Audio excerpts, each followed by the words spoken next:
À 60 ans passés, Jean-Michel Jarre reste l'artiste français qui a réuni le plus de spectateurs à travers le monde. À Hong Kong, Londres ou encore Pékin, il a donné à la musique électronique une dimension populaire et sera au Zénith d'Amiens ce vendredi 26 novembre dans le cadre de sa tournée mondiale 2010. C'est la première tournée mondiale que je fais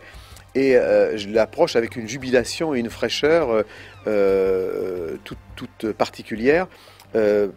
C'est vrai que beaucoup de gens souvent ont fait des centaines ou des milliers de kilomètres pour venir me voir. Là c'est l'inverse, je vais à la rencontre des gens et c'est la raison de ma présence ici en Picardie, de venir justement un mois avant pour repérer les lieux, montre bien qu'au-delà du concert formaté, il y a la volonté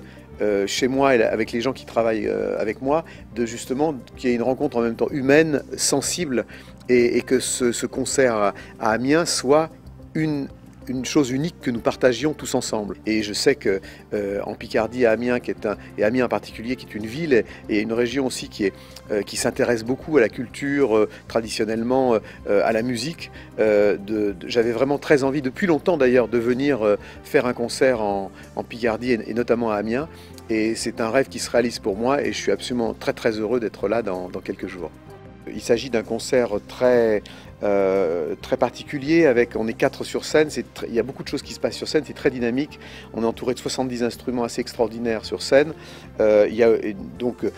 joue beaucoup de morceaux évidemment de mon répertoire revisités pour la circonstance, plus des nouveaux morceaux, mais je dirais dans une ambiance très live et directe, à une époque où beaucoup de concerts sont souvent préenregistrés ou en playback, là il s'agit vraiment d'un concert absolument direct et en live, où par définition chaque concert est donc un peu différent, avec des moments d'improvisation et donc un son tout à fait chaud et agréable. Et puis en même temps aussi une scénographie tout à fait nouvelle où j'ai beaucoup travaillé chaque morceau avec notamment une scénographie de lumière, de laser très nouvelle, et aussi sur le plan de la vidéo des caméras qui sont un peu partout sur scène, un peu comme des caméras de surveillance. J'en ai même une sur mes lunettes à un moment donné pour faire partager avec le public un point de vue subjectif le point de vue subjectif de ce qui se passe sur scène, de partager avec les gens la manière dont la musique se fabrique.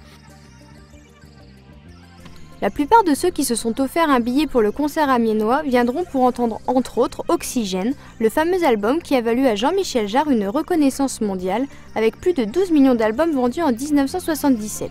Pour les autres, dépêchez-vous, il reste encore quelques places.